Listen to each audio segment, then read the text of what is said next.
Good morning. Before we get started, do you remember the last three memory verses? Ephesians 6:11. Put on the whole armor of God, that ye may be able to stand against the schemes of the devil. 2 Corinthians 6:14a. Be not unequally yoked with unbelievers, for what fellowship has righteousness with unrighteousness? Psalms 28:7. The Lord is my strength and my shield. My heart trusts in him, and I am helped. Therefore my heart exalts thee, and with my song I shall thank him. As you listen to today's story, Ruth goes with Naomi. Think about these questions. Number 1. In what city of Israel did Naomi's family leave, which she later returns with Ruth, and why did the family leave? Number 2. How did Ruth and the Moabites learn about the true God? Number 3. Why did Naomi and Ruth leave Moab? Number 4. What reason did Naomi give her daughter-in-laws for wanting to remain in Moab when she was leaving? And number 5. What was Ruth's reason for staying with her mother-in-law? Ruth goes with Naomi. A famine spread throughout all the land of Judah. Because there was so little rain, the people could not raise enough food to eat. When the word came that there were food in the country of Moab, Elimelech moved there with his wife and 2 sons.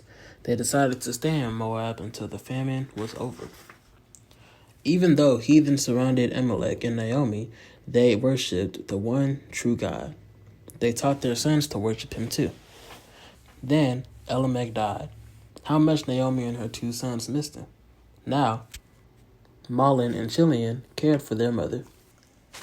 Later, Mahlon and Chilion married and had homes of their own. Their wife Ruth and Orpah were Moabite girls. Instead of teaching her young husband to serve Chemosh, the fire god, Ruth learned to serve the true God. Things went well with Naomi, her sons, and their wives for about 10 years. Then both Mahlon and Chilion died. How sad and lonely Naomi felt. She was not able to care for herself. When she learned that Bethlehem was no longer suffering from famine, she decided to return to her own people. Both Ruth and Orpah loved Naomi. They wanted to go with her. Naomi agreed that they could go part of the way. After the 3 had walked some distance, Naomi told her daughters-in-law, "Go back, each of you, to your mother's houses, and may the Lord be as good to you as you have been to me and my 2 sons. May the Lord help each of you find good husbands." Then she kissed them. Through their tears they said, "We want to go with you." Naomi answered, "Go back, my daughters. I do not have more sons for you to marry, and I am too old to get a husband to care for us. Go back." Once Naomi had been a stranger in Moab, she knew how it felt to live in a strange land. She thought the girls would be happier among their own people. Then Orpah kissed her mother-in-law goodbye and started back to Moab, but Ruth did not want to return. Naomi told Ruth, "See, your sister-in-law has gone back to her people and her gods. You do the same." "Do not make me leave you," Ruth begged. "I want to go wherever you go. I want to live wherever you live. Your people shall be my people, and your God shall be my God." Now Naomi realized how much Ruth wanted to go with her. Naomi did not say any more about returning to Moab. Instead, the 2 walked on and on, over the hills and through the valleys. At last, they came to Bethlehem, where Naomi had lived with her husband and 2 little boys. How glad Naomi's friends were to see her again. They noticed how much older she looked. They knew by the lines on her face that she had suffered trouble and sorrow. They could hardly believe this was the same Naomi who had left Bethlehem during the famine. They even asked one another, "Is this really Naomi?" She told her friends, "Do not call me Naomi now, but call me Mara instead, because I have lost my husbands and sons. Life has become bitter for me." Naomi meant pleasant, and Mara meant bitter. She wanted to change her name because her happiness had been changed to sorrow. The friends wanted to know what Naomi planned to do. Naomi told them about Ruth, her daughter-in-law, who had returned from Moab with her. The two would live together. Now let's answer the questions from Elliot. Number 1. In what city of Israel did Naomi's family leave, where she later returns with Ruth, and why did the family leave? Naomi left and returned to Bethlehem, and they left because of the famine. Number 2. How did Ruth and the Moabites learn about the true God? From Naomi and her family. Number 3.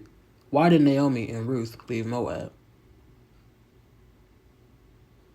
Naomi's husband and sons that died. Number 4.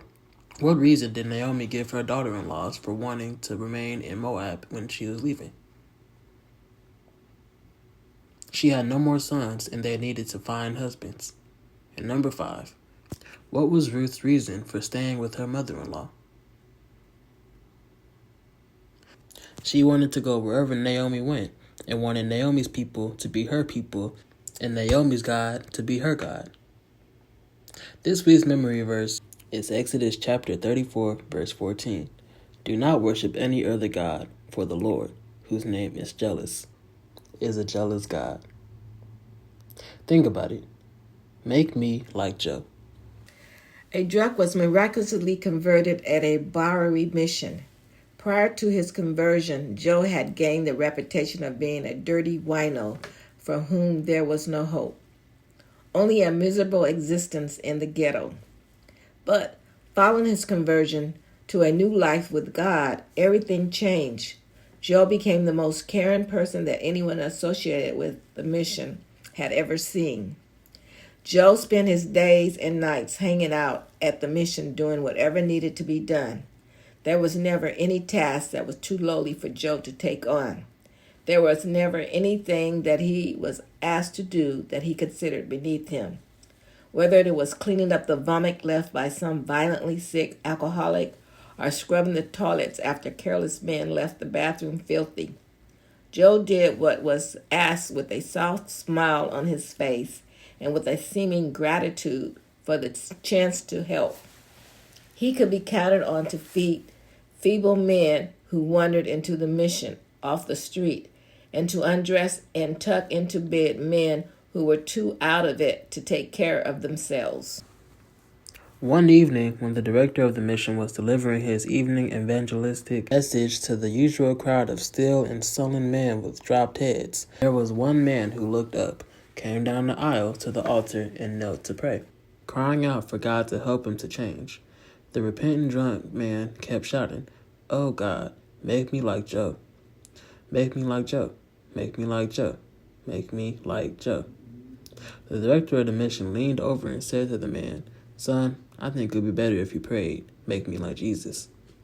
The man looked up at the director with a quizzical expression on his face and asked, "Is he like Joe?" This is an excerpt from Everything You've Heard Is Wrong by Tony Campolo. Application. The first real communication of anything spiritual usually comes through people who demonstrate love and humility in the regular turn of daily events, and especially in the rough spots of life.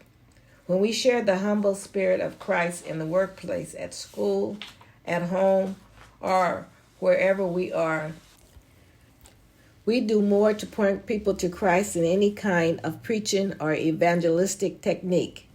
Our goal is to let people see Jesus in us, to be a reflection of him. Someone has said, "You may be the only Jesus a person ever sees." What do they see? Let us be an accurate reflection of Jesus, who, being in the very nature of God, did not consider equality with God something to be grasped, but made himself nothing, taking the very nature of a servant. Philippians 2:6-7. Our memory verse for today is, "Do not worship any other God, for the Lord, whose name is jealous, is a jealous God." Exodus 34:14. This concludes today's lesson.